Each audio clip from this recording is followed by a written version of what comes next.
Friends, welcome to my channel. आज हम बात करने वाले हैं बेस विड्थ मॉड्यूलेशन की। बेस विड्थ मॉड्यूलेशन इन्हें BJT means bipolar junction transistor की, जिसको हम अर्ली इफेक्ट भी बोलते हैं। इसमें बेस विड्थ क्यों बोला गया है? क्योंकि ट्रांजिस्टर में 3 रीजन्स होते हैं, एमिटर, बेस और कलेक्टर। जहाँ पे एमिटर, बेस और कलेक्टर यहाँ पे दिखाया गया है। अब जो विड्थ होती है एमिटर की वो मॉडरेट होती है, सामान्य। बेस की जो विड्थ होगी वो थिन होगी और कलेक्टर की जो विड्थ होगी वो क्या होगी? लार्ज। मीन्स साइज जो रहेगी एमिटर की वो मॉडरेट रहेगी, बेस की जो साइज रहेगी वो थिन रहेगी, पतली रहेगी, और कलेक्टर की जो साइज रहेगी वो लार्ज रहेगी। नाउ डोपिंग का जो कंसंट्रेशन होता है, वो डोपिंग जो होती है एमिटर में वो हेवीली डोप्ड होता है, और जो बेस होता है उसमें डोपिंग लाइटली डोपिंग की जाती है। कंसंट्रेशन जो रहता है डोपिंग का वो लाइटली होता है, और आपके कलेक्टर के केस में जो डोपिंग होती है वो मॉडरेट होती है, राइट। अब बात करते हैं हम जंक्शन की। जब हम बीजेटी की बात कर रहे हैं, that means bipolar junction transistor की बात कर रहे हैं, तो इसमें आपके 2 जंक्शन होते हैं, एक तो जंक्शन जेई और एक जंक्शन जेसी। जेई मीन्स एमिटर जंक्शन और जेसी means collector junction, right.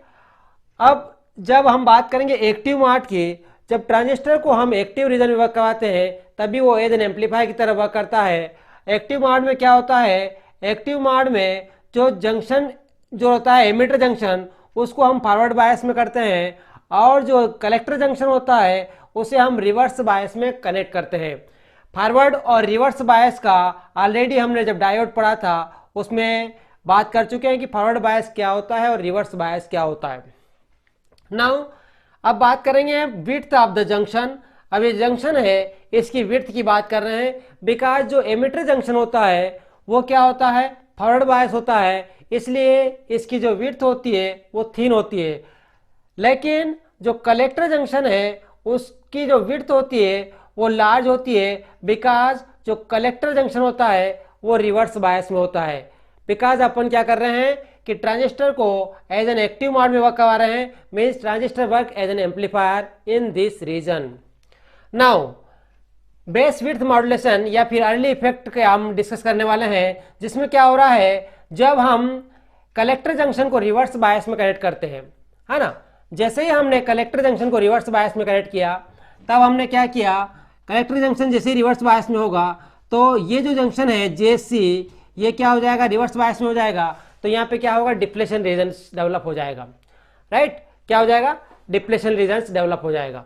Depletion regions develop होने की वजह से क्या होगा कि जैसे ही हम कलेक्टर और बेस का वोल्टेज इंक्रीज करेंगे, कलेक्टर से बेस का वोल्टेज इंक्रीज करेंगे, तो यहाँ पे क्या होगा? यहाँ पे आपका जो बैरियर वोल्टेज होगा वो क्या होगा? इंक्रीज हो जाएगा, ये बैरियर वोल्टेज। लेकिन ये बैरियर वोल्टेज किधर, जो डिप्लेशन रीजन है वो बेस की तरह ज़्यादा एक्सटेंड होगी, बिकॉज जो बेस जो होता है वो लाइटली डोपिंग होता है, इसलिए जो बैरियर पोटेंशियल होगा वो बेस की तरह ज़्यादा होगा रेदर देन कलेक्टर की साइड में। अब बेस की तरह ज़्यादा, बेस की साइड में ज़्यादा है आपका बैरियर वोल्टेज आ रहा है, डिप्लेशन रीजन आ रही है। दैट मीन्स क्या हुआ, जैसे फॉर एग्जांपल ये हमारा पी एन पी ट्रांजिस्टर है। एन मीन्स जहाँ पे अपने पास क्या हुआ, फॉर एग्जांपल हमने फास्फोरस लिया जिसके आउटर मोस्ट ऑर्बिट में 5 इलेक्ट्रॉन्स है, और इस फास्फोरस को जब हम सिलिकॉन में जब फास्फोरस की इम्प्योरिटी को ऐड करते हैं, तो यहाँ पे सिलिकॉन के साथ फास्फोरस के 4 इलेक्ट्रॉन्स तो कोवेलेंट बॉन्ड बना लेते हैं, लेकिन जो 5वां इलेक्ट्रॉन्स है वो फ्री रहता है। जैसे ही हम कोई एडिशनल एनर्जी है इसको प्रोवाइड करते हैं तो ये फ्री इलेक्ट्रॉन्स कंडक्शन बैंड में चला जाएगा, और यहाँ पे क्या बचेगा? यहाँ पे पॉजिटिव आयंस बचेंगे। क्या बचेगा? Positive ions. तो यहाँ जब इम्प्योरिटी, फास्फोरस की इम्प्योरिटी हम सिलिकॉन में ऐड कर रहे हैं, तो यहाँ पे क्या हो रहा है? नंबर ऑफ फ्री इलेक्ट्रॉन्स बढ़ रहे हैं, और जैसे हम एनर्जी अप्लाई कर रहे हैं तो यहाँ पे क्या बचेगा? यहाँ पे आयंस बचेंगे, पॉजिटिव आयंस बचेंगे, ठीक है। और इस साइड में पी मटेरियल है तो इस साइड में नेगेटिव आयंस बचेंगे, मीन्स डिप्लेशन लेयर। अब जैसे ही हम कलेक्टर साइड का वोल्टेज मीन्स रिवर्स बायसिंग और इंक्रीज करते हैं, जैसे ही हमने और रिवर्स बायसिंग इंक्रीज किया तो क्या होगा? जो डिप्लेशन रीजन है वो और बढ़ गया। जैसे ही हमने क्या किया, कलेक्टर साइड का वोल्टेज और इंक्रीज किया, रिवर्स बायस का वोल्टेज और इंक्रीज किया, तो आपका जो डिप्लेशन लेयर जो है वो और इंक्रीज हो गई। और डिप्लेशन लेयर के इंक्रीज होने से वजह से ये जो विड्थ बची है बेस की, इसको बोलते हैं effective base width, effective base width, effective base width. यानी जब हम collector to base voltage, reverse bias voltage increase कर रहे हैं तो इफेक्टिव बेस विड्थ क्या हो रही है, डिक्रीज हो रही है। जैसे जैसे आप कलेक्टर से बेस का रिवर्स बायसिंग का वोल्टेज इंक्रीज करते जाते हैं तो जो इफेक्टिव बेस विड्थ है वो क्या होती जाती है, डिक्रीज होती जाती है। दैट मीन्स जब इफेक्टिव बेस विड्थ डिक्रीज हो जाएगी तो यहाँ पे बेस में जो फ्लो होने वाला करंट क्या हो जाएगा, डिक्रीज हो जाएगा। क्यों डिक्रीज हो जाएगा, क्योंकि यहाँ पे फ्री इलेक्ट्रॉन्स और होल्स जो है वो कम बचेंगे और रिकॉम्बिनेशन कम होगा, और रिकॉम्बिनेशन के कम होने की वजह से आपका बेस के करंट क्या हो जाएगा, रिड्यूस हो जाएगा, और मोर नंबर ऑफ इलेक्ट्रॉन्स जो है दे कैन पेनिट्रेट टुवर्ड्स, वो कहाँ चले जाएंगे, वो कलेक्टर की ओर फ्लो होंगे और कलेक्टर करंट इंक्रीज हो जाएगा।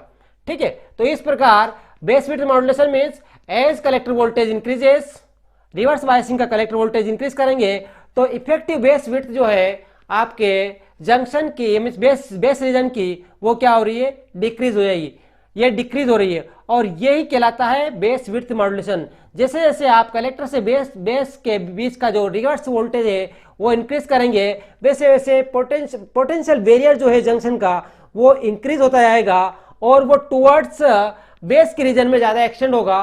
क्यों ज्यादा एक्सटेंड होगा, बिकॉज आपका बेस जो है वो लाइटली डोप है, और बेस के लाइटली डोपिंग होने की वजह से आपका जो बैरियर है वो बेस की तरफ ज्यादा एक्सटेंड होगा, और जब बेस की तरफ ज्यादा एक्सटेंड हो रहा है तो बेस जो इफेक्टिव बेस विड्थ है वो इफेक्टिव बेस विड्थ क्या हो रही है, कम हो रही है। दैट मीन्स सीबी का जो वोल्टेज है, रिवर्स वोल्टेज इंक्रीज करेंगे तो इफेक्टिव बेस विड्थ जो है वो क्या हो जाएगी, डिक्रीज हो जाएगी, और इफेक्टिव बेस विड्थ के डिक्रीज होने से बेस करंट जो है वो कम फ्लो होगा, बिकॉज जो रिकॉम्बिनेशन आकर होगा वो कम रिकॉम्बिनेशन होगा, और रिकॉम्बिनेशन के कम होने की वजह से बेस करंट क्या हो जाएगा, कम हो जाएगा। इस प्रकार हमने आज देखा base width modulation of bipolar junction transistor, या फिर अर्ली इफेक्ट। अर्ली नाम क्यों रखा गया है इसका, बिकॉज साइंटिस्ट था जिसने इसकी खोज की थी अर्ली इफेक्ट, इसलिए इसके साइंटिस्ट का नाम अर्ली था, इसलिए इसका नाम पड़ा अर्ली इफेक्ट या फिर बेस विड्थ मॉड्यूलेशन।